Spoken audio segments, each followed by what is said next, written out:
Hey, it's Flavio here from Selfstarters. I'm going to introduce you to Chief Marketing Officer Mark Hayes from Rocketship. He's going to share his insights on growth mindset. He's going to share in exact the implementation, the stuff that has worked for him in his career, and how you can implement it in your business. Let's get started.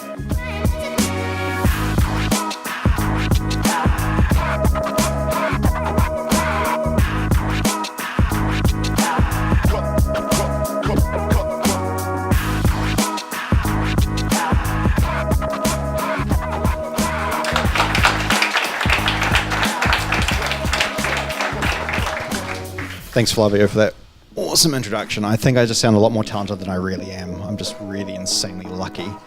Let me just start this off. Who here knows what a growth mindset is? Not quite half, probably like 25%. Okay, let me just kick this off. So a fixed mindset is where you set your limitations on growth. It's where you just accept the status quo. And we've probably seen this so much, thank you, sir, that'll keep me talking for at least 40 minutes.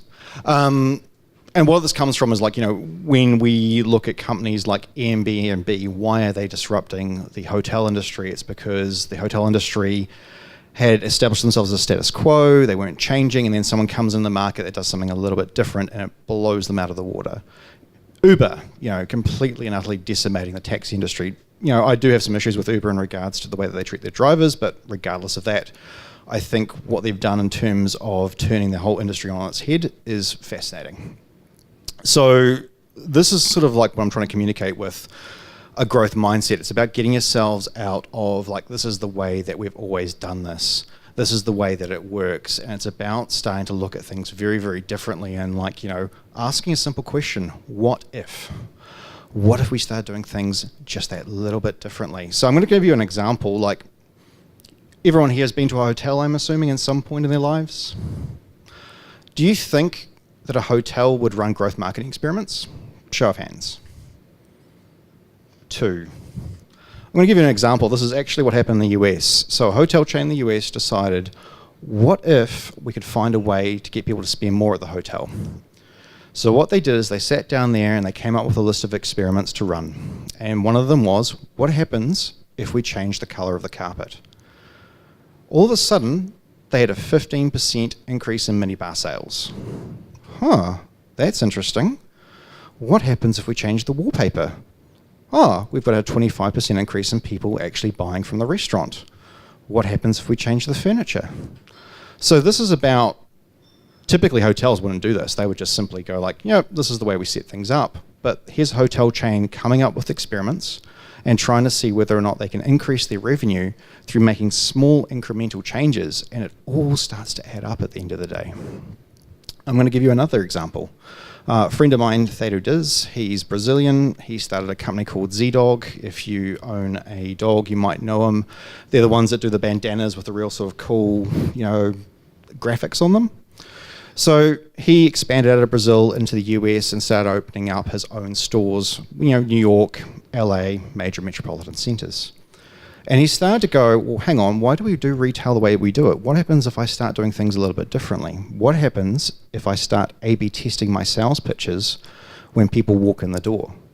So what he did is every day as people were coming into his shop, he would test out different sales pitches and he would find out what led to people actually buying stuff. Then he would enable his employees to go hey, I've done this and it's getting better results if I do it this way versus this way.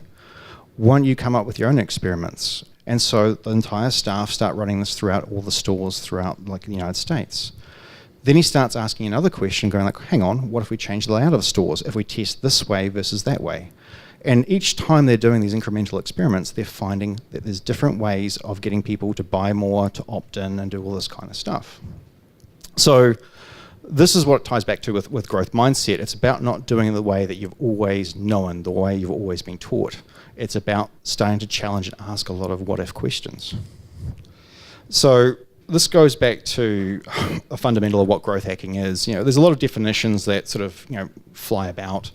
But effectively what it is about treating marketing as a science. And what that means is that instead of approaching, a bit of a joke here, a lot of times I say to people I work in marketing, they refer to me as the colouring in department, which is not necessarily true.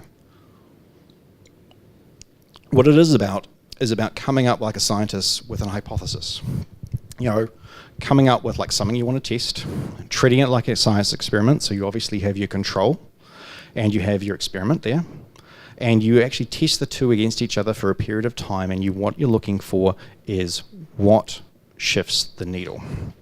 So growth hackers are kind of unique in that we're what has been called T-shaped marketers. So we have a number of different skills. We are not necessarily someone that knows just AdWords and we're a specialist in that field, or we're not necessarily a content marketer and a specialist in that field. What we've got is a lot of knowledge that runs a lot of different areas. And it might be analytics, it'd be content marketing, it can be SEO, some of it's graphic design, some of it might be AdWords, and then we might have something on the side here in terms of, I don't know, social media. And then where the T comes in is that when we specialize in a couple of the verticals going down, just like that. And so what we do is we take all that broad knowledge, and this is how we apply it as marketing as a science. We take all those different ideas and come up with different experiments to run. And we then test that over a period of weeks, and we look at what's happening and how it works, and does it actually get results. But here's the thing, a lot of it also fails. So I think one of the interesting things is that we also are able to accept failure, and we don't look upon failure as a bad thing. What we do is we learn from that failure. So I'll give you some actual real examples. Like, we were recently involved in a campaign, and we had some very ambitious targets. The client's going into Australia, wants to achieve a target of 100,000 visitors to the website per month. We've got this goal, we come up with our experiments, we launch, and we fail hard. Now, what we do is we go back and we look at those experiments and we start to ask a question, okay, that didn't work, but why? And we start to go back through the reverse and we start to adjust accordingly, going, okay, well, what we've discovered is that this didn't work for this various reason, but what happens if we tweak this experiment? Then we take those modifications and we implement them. Month 2, we hit our goal. Month 3, we get a 300% increase. Month 4, we get a 500% increase. Month 6, we have slammed our targets every single month since we've actually had that first failure. And it's because we actually look at that and make those improvements on it. So I guess what I'm saying around failure is that most experiments will fail, but if you fail 5 times and you have one massive success, then it is massively worth it. So I know this is kind of controversial because I've been called out for this before. I was speaking in Singapore around about 2 years ago. I was one of the keynote speakers at an event, and the head of marketing for, I believe, Lego, maybe Oceania, called me out on it, and his words were along the lines of that if you fail all the time, you're going to have a very short career. And I don't think he actually quite realized what I was actually trying to communicate was, I'm not talking about failing all the time. What I'm talking about is failing and innovating, because they're two different things. It's taking that failure, learning from it, and adjusting. What had happened is I'd worked probably close to 10 years in corporate and had just about gone insane. And like anyone, I was taking a 2-year sabbatical and finding myself, as you do. And at that time, someone that I was friends with said, hey, have you heard about this thing called growth hacking? And at that point, I devoured everything I could find on it, every article, every video, and this for me was great because it was getting me out of my corporate humdrum. Just to give you an idea, I was a BDM for a very large multinational. My job was basically effectively to build relationships, get sales, that kind of stuff. And it's all good and well, but there's a point where you just find that work very monotonous and you're not really achieving anything, and it just doesn't give you the thrill that it does. So at that point, I said, okay, well, look, I can do this stuff. So I launched probably one of the world's first growth hacking agencies. I know it wasn't the first, let me clarify that. I was probably third. But what I did is I launched it and I started writing articles about everything you can do for experimentation-based marketing. What was interesting at that time is that I started having companies from the United States reaching out going like, we love this, how can we work with you? Now, within around about 6 months of launching that agency, I was acquired by a bigger agency. They bought me out, they brought me in, and then 3 months later they made me redundant.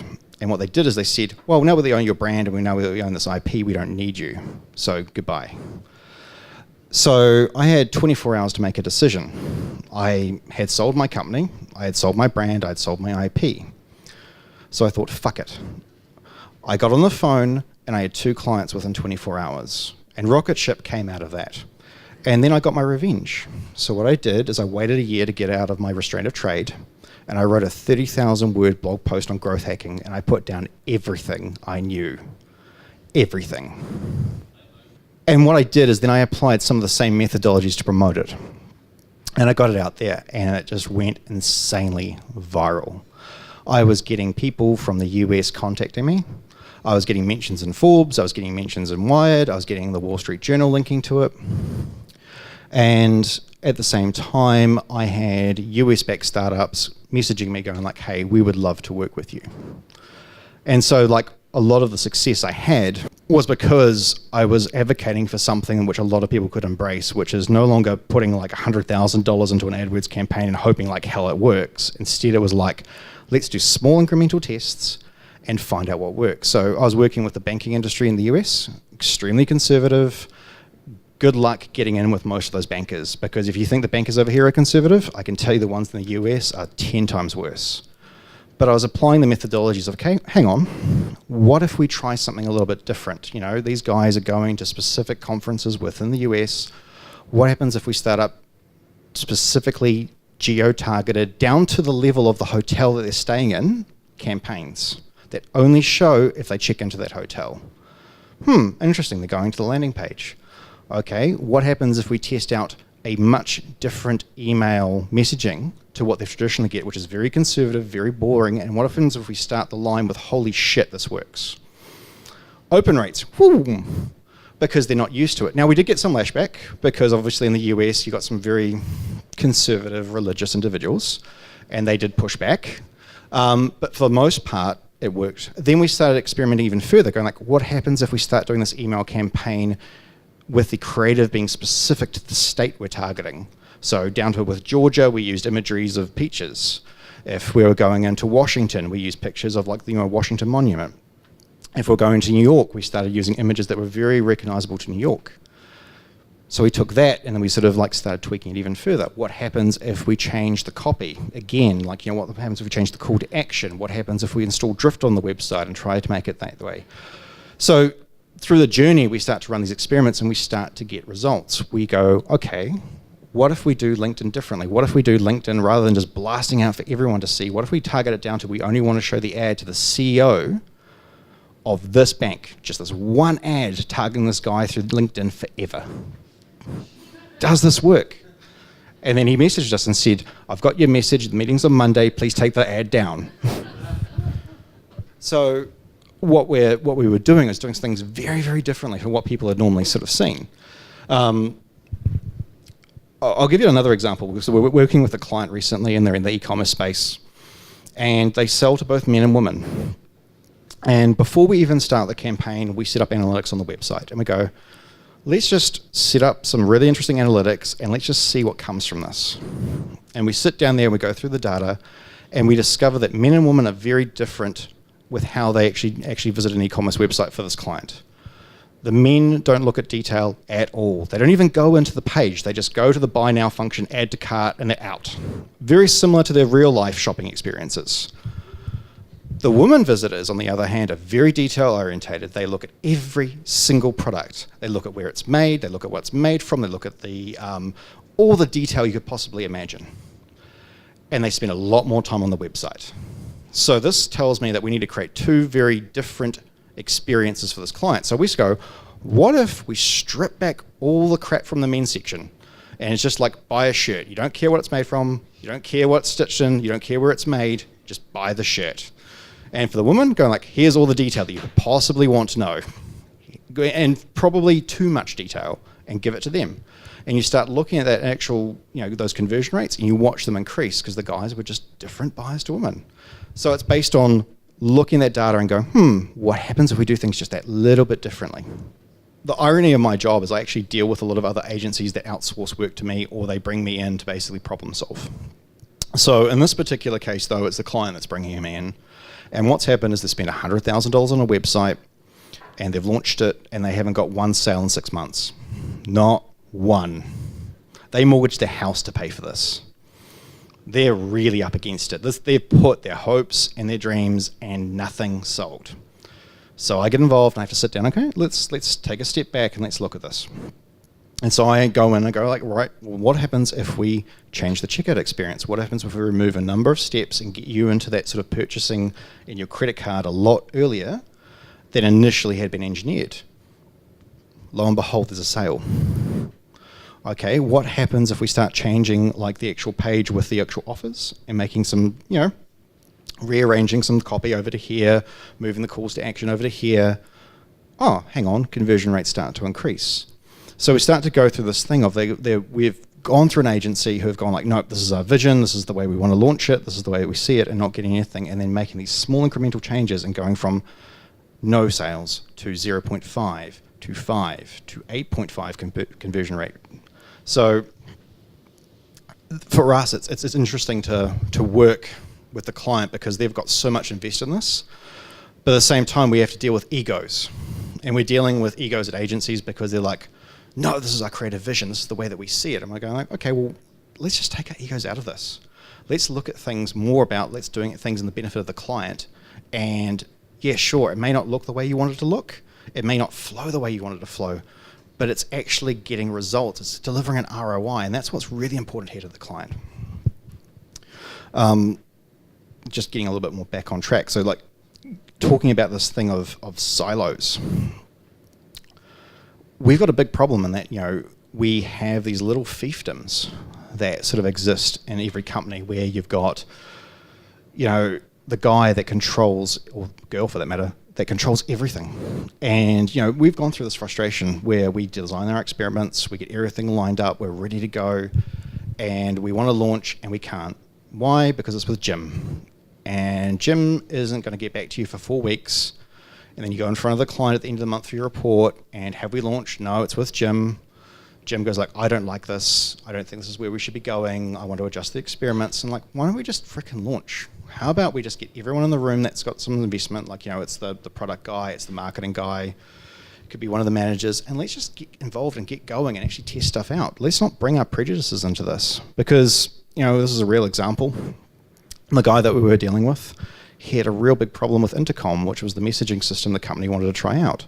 He was very conservative. He didn't want anyone to be able to do any real-time messaging on the website. He was coming back to us going like, I want this set up so that people get an automatic message of, we'll get back to you in 72 to 96 hours. And it's just like, you can't run a business like that. You can't put these sort of restrictions on it. How about we just run Intercom, see what sort of results we get, see if the customers embrace it, see if they like it, see if we get conversions out of it, and then we'll work out a methodology to scale this up. But no, absolutely resistant to it. So he's killing experiments before they even got a chance to run. And it's incredibly frustrating.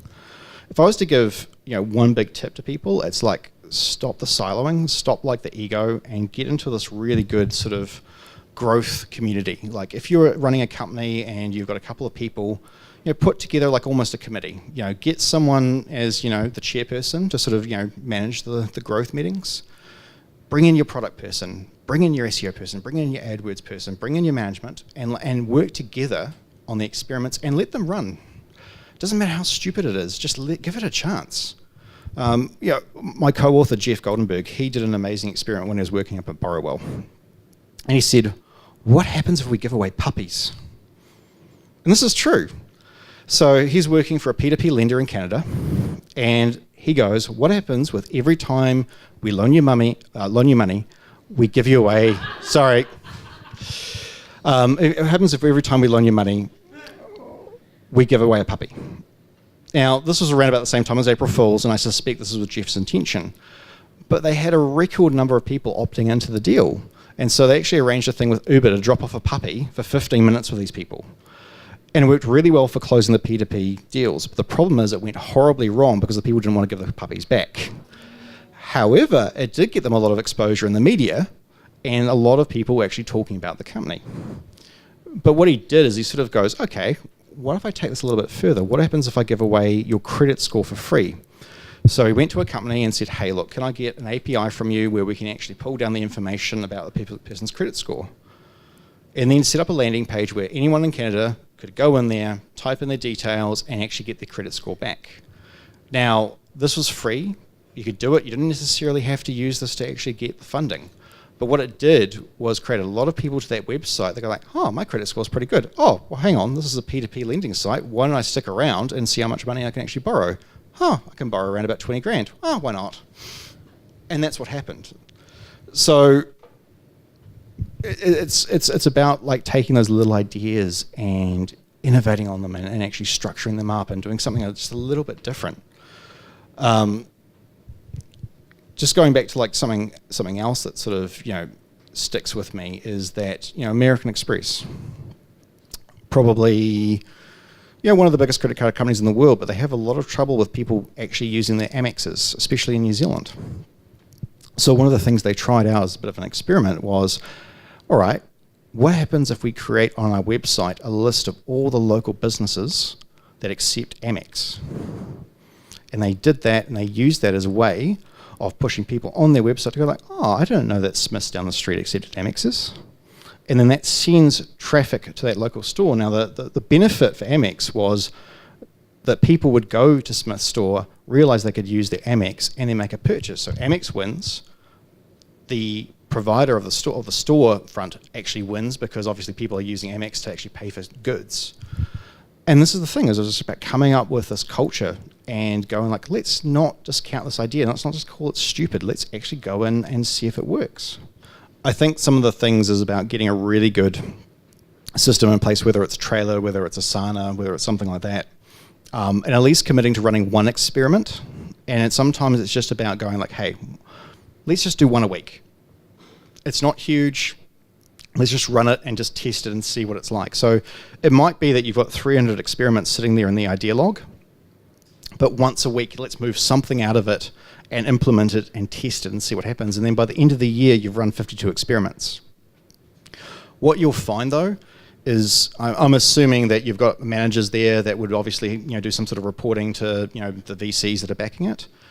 What happens is typically they go like, growth has gone up by 300%. Why is that? Oh, we're running these experiments. Okay, what happens if maybe we dedicate a little bit more resource, we actually hire someone to do this part-time while sitting in between the product team and the marketing team?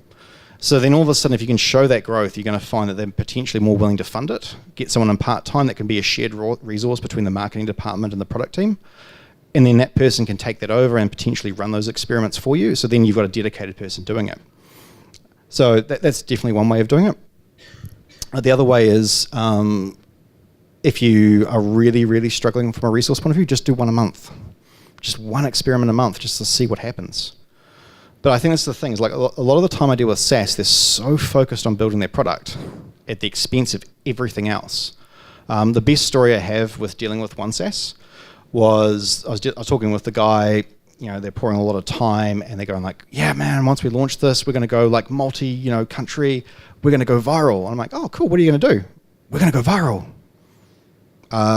Sorry, like, what's the strategy for going viral? We're going to go viral. Doesn't work the way I think you think it works. So that's the thing. Like, I think SaaS gets so consumed with building the product that they don't sort of go focus and go like, let's just build an MVP, run at least one experiment or one experiment a month, one experiment a week, and just see what happens.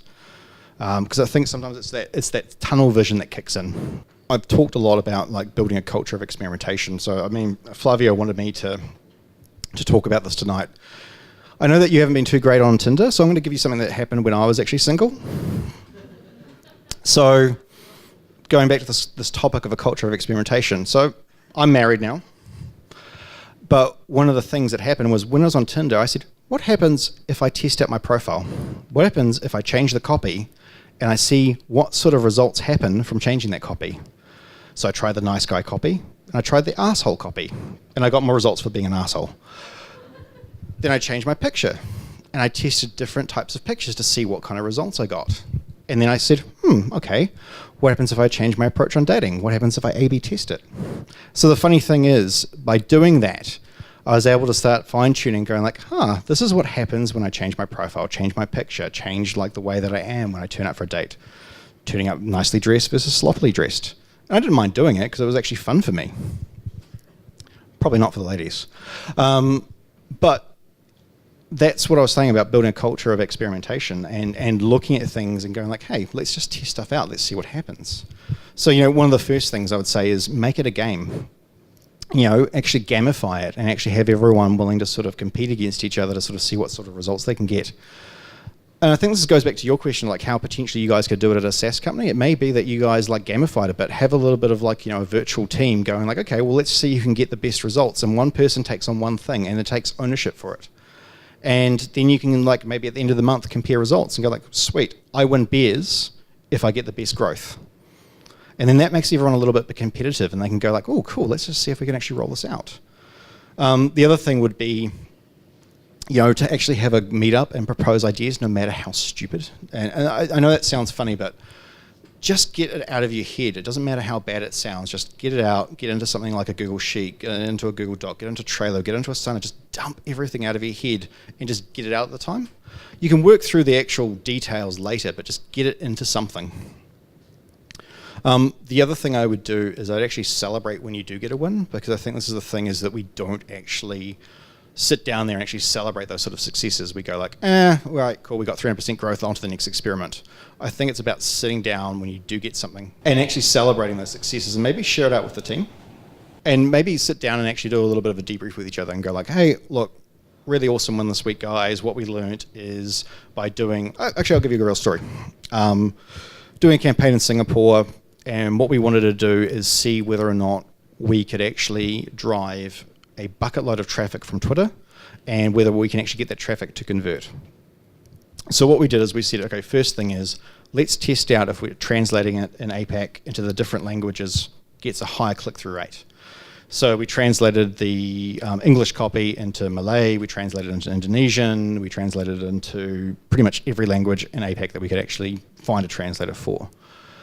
And we did that, and we didn't get great results. We're like, okay, let's take this back and let's try again. What happens if we try this and we put emojis into it? All of a sudden, boom, we're getting huge click-through rates. This is interesting. I didn't think that actually adding emojis would have that much of an impact. But look, what we started doing is experimenting. What happens if we add the national flag of that particular country that we're targeting to the emoji? And you may have seen that. You can do the emoji for any country in the world. Immediately 25% increase in actual results. So we start taking all this stuff and going, okay, this is interesting. And then we tie it back in, okay, well, what happens if on that landing page the copy does contain emojis within it? What happens if we put the emoji into the actual title tag? So we take all of that and we actually tie it in together and we go, oh, this is really, really fascinating. And then we start taking that information and pushing it out to the wider group from the point of view of like, okay, if we are going to do tweets, what we have discovered by doing this experiment is that if you actually add an emoji, it's more than likely that there's going to be a higher click-through rate. We have also discovered that if you have the emoji in the title tag, again, it's more than likely that you're going to have a higher conversion rate.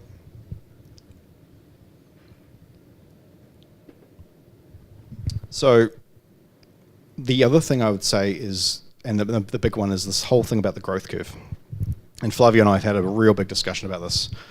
A lot of people think a growth curve looks like a hockey stick. How many of you have seen that sort of growth curve chart where it goes like boom?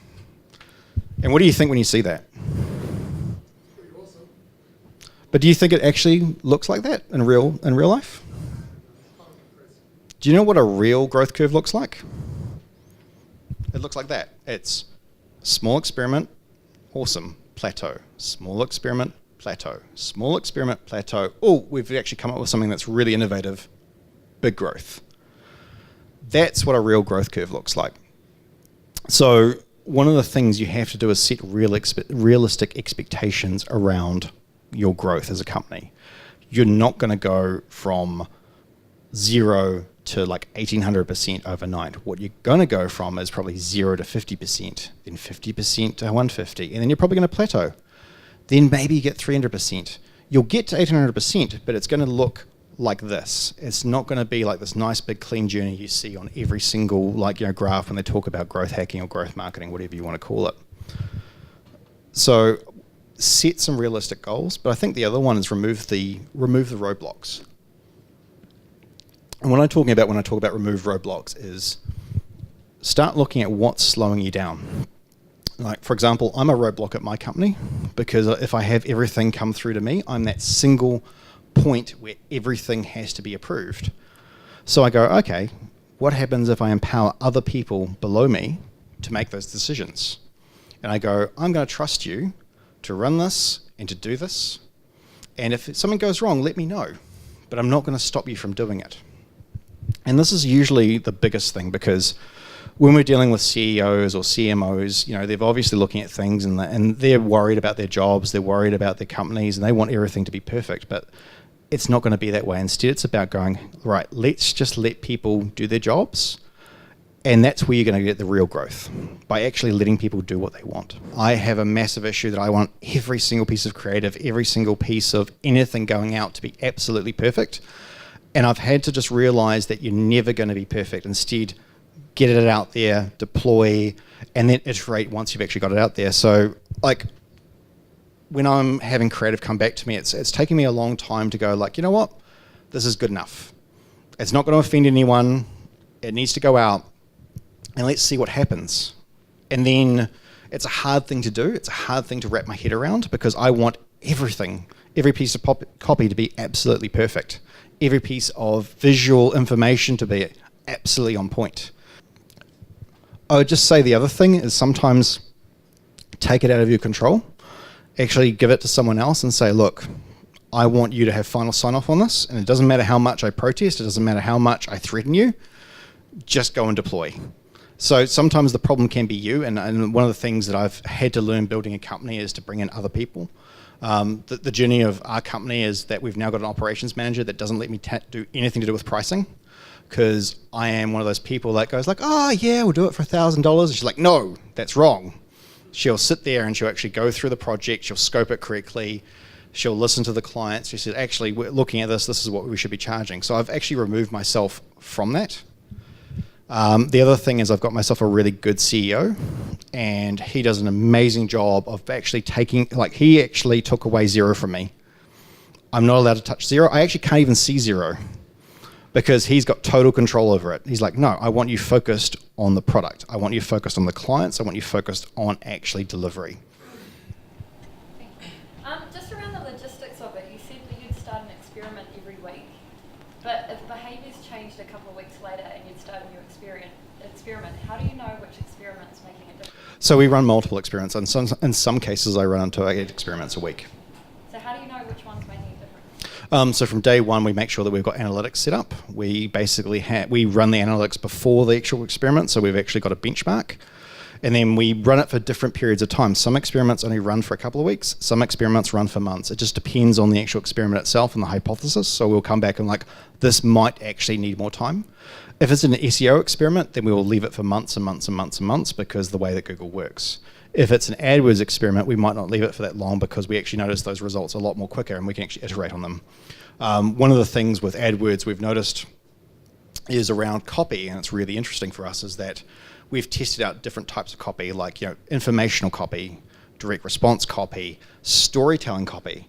And then we'll start looking at those results, and it's not applicable to every single brand. It just depends. I think Allbirds lends themselves really, really well to story-based copy, but I don't think necessarily they lend themselves very well to informational copy. I mean, they're shoes. I'm more interested in about why they're actually advertising these woolen shoes, who founded it, what they're doing, why the reasons they're doing it.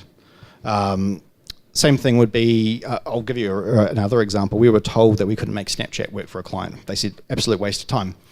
So we went away and we drew these really basic pictures, like stick figures, and we animated them, and we put them on Snapchat, and we got 12,000 people to click through on that ad.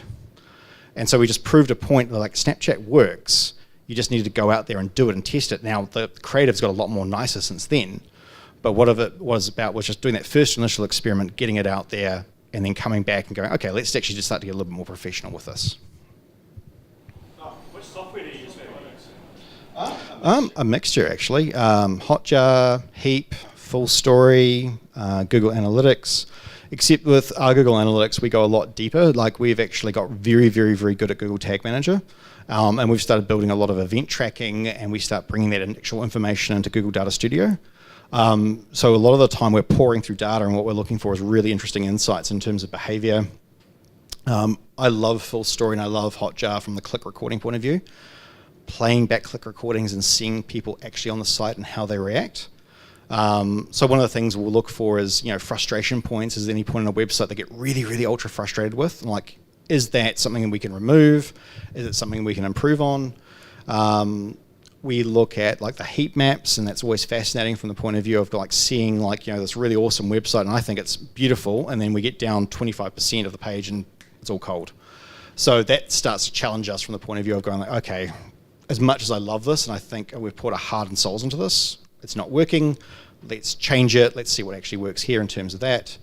I think video is another one I'm really interested in. A lot of people are doing really awesome video content, but they're not doing any analytics on it.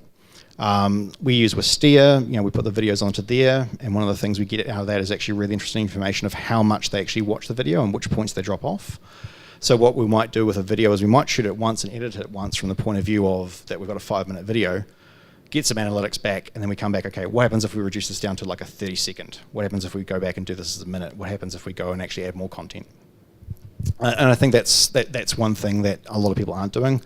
I see a lot of people chucking their videos onto YouTube only. I think there's other channels you can be exploring as well. So, like I said, you can have it embedded on your website. I don't think they're necessarily using Snapchat stories as much as they possibly could be. IGTV I don't think is actually as used as it could be. WeChat is the other one. I'm a big fan. Actually, it's funny because I've got more fans in China than I have in the West. It's quite interesting. I've got 30,000 people following me in China for some reason. But I think that's the thing, is that there's channels that aren't being necessarily as used as they could be, and they're not using the analytics from those channels as much as they could be to actually make design decisions and marketing decisions and strategy decisions. Oh, and the other one would be Sticky, which uses a webcam to look at people's eye movements.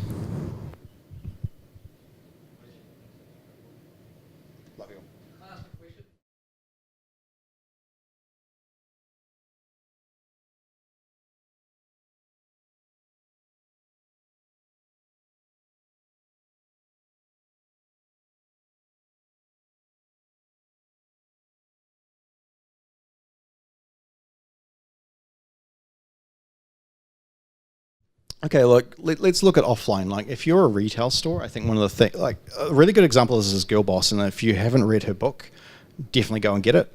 When she was starting up, she tried different things. So she tried showing the clothing on mannequins versus human beings versus doing it on the back of a chair. She tried different headlines. She tried different copy on the page. So the same thing applies into the real world, and that if I was running like a clothing retail, I would be actually testing out, like how it looks in terms of like on the mannequin, whether I could take it off, maybe show it hanging. I'd be looking at the coloring from the point of view of like how I display it. I'd be looking at my staff sales approach, testing out different things. I'd also maybe even test like, the sales staff itself, because I think one of the things I've noticed in retail is you've got some sales staff that are really, really, really good detail people, but they're horrible people to deal with from the point of view that their personalities probably aren't that great in terms of dealing one-on-one with people. So it might be that, you've got someone that's really skilled and charismatic and, out there talking to the person, and they bring in that technical person when the person's got like that kind of question, and then that person can leave because they've answered the question and the charismatic person carries on and closes the sale. I'll actually tell you, like the guy that managed to convince me to buy some mustache wax recently. This is true. Like, he's sitting there, this is retail, he's cutting my hair, he's like, hey bro, you see that guy over in the corner? He's the owner of the business, and I'm on my trial. And if I don't sell a certain amount of products today, I lose my job. So could you do me a favor? It doesn't matter anything, I'm just going to talk with you, but if you could buy one thing and you leave here, you'd really help me out. Now, whether that story's true or not, I don't know, but I went there and got my hair cut today before I did this, and he's still there. But I think that's the thing, is like, it's probably a sales tactic. It's probably something he's experimenting with. He's probably trying to play on my heartstrings, and it worked because I actually bought it. But that's something that doing a little bit different than the typical cut your hair, get out, go on your way.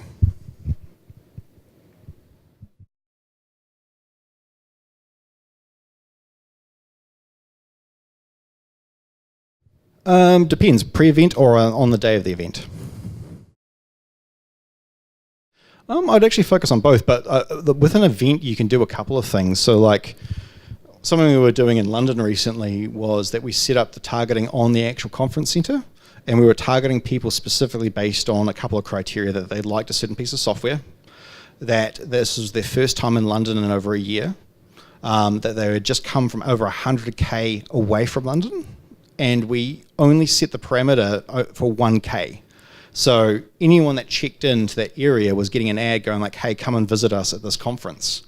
And so the result of that was around about $200 spend, and we had 50 people who actually turn up actually at their booth at the conference and go like, oh, I saw your ad and I thought I'd actually come talk to you.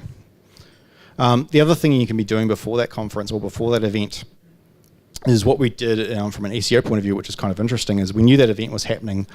So we set up a specific landing page around that event, and we consistently updated it with content from the point of view of different blogs and different keywords. But then the most useful thing is we put a map of the conference into that page, because everyone was searching, I need a bloody map, because the people that were running the conference actually hadn't put a map up. And so they were coming to this page to find the map, but at the same time they were looking at it going like, oh, cool, why don't I come talk to you guys?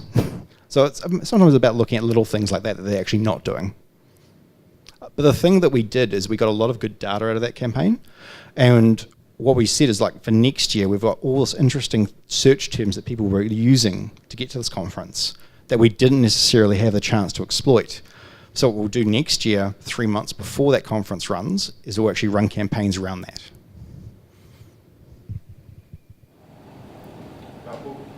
How about exposure to a test? So let's say you run a test on your website, and I'm curious in which camp are you on, in the sense of, so you run a test on your main page of your website, would you expose the full audience that you have of your website to that test, or would you chuck it to minimize risk, so to say? Which camp are you in? I'm pretty audacious. I go 50-50, but I've also gone 95% sometimes, if I'm really bullish. But usually 50-50. We were doing a really interesting campaign recently where we wanted to do like AdWords. We wanted to test out CPA, whether that performed better than the traditional way that we've been doing it. And I went really bullish on it because I thought it was going to do really, really well, and it sucked.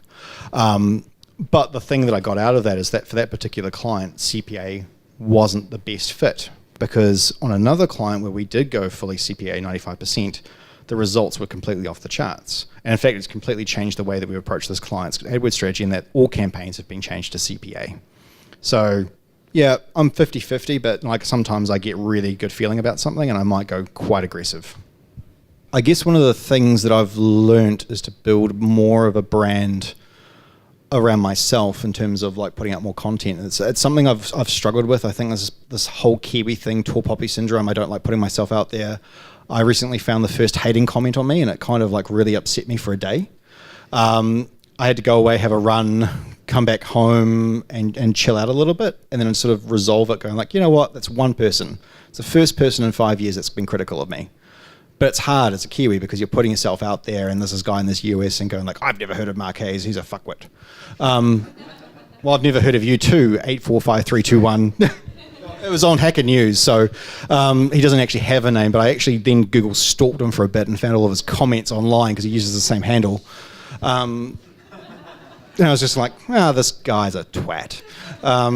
And that's sort of how I got over it. But I think one of the things I haven't done well is I haven't necessarily put out as much content as I could have. At the moment in my Asana board, I've got over 350 content ideas which I necessarily haven't executed on. There's a lot of good ideas there, and it's taken me going through a course recently where Rebet Hollis, he did a bit of a shout out. He said, look, I want to do a private training course for a couple of people in New Zealand.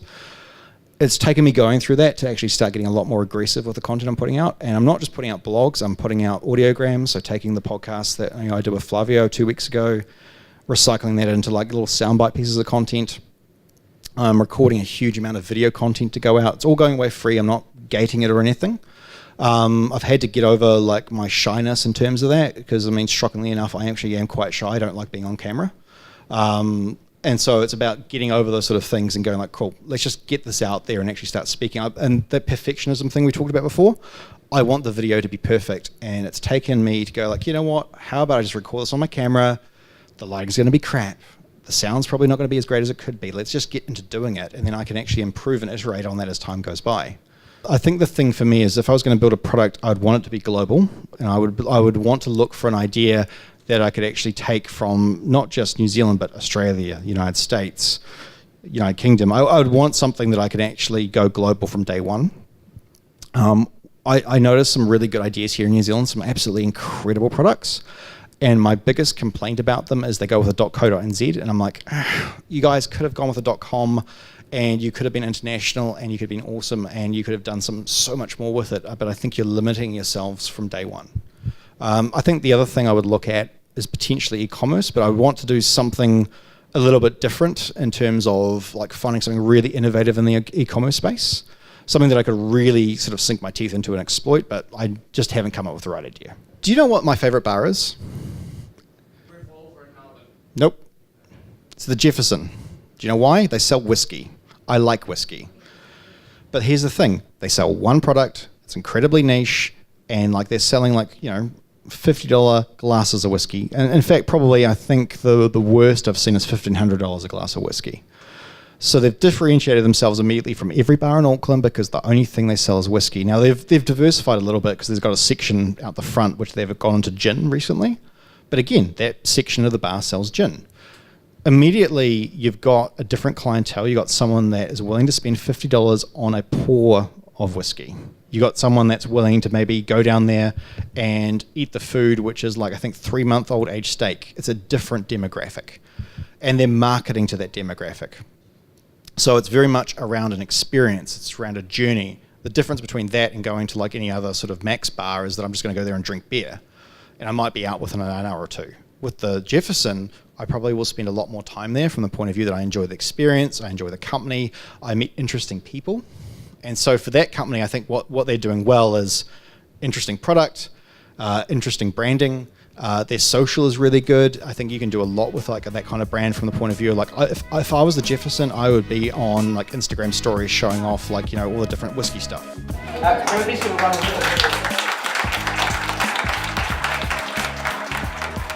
If you're working on a business idea that you're passionate about, we want you to have the right skills, resources, and network to help you launch and grow your business. Get in touch at selfstarters.co.nz. See you there.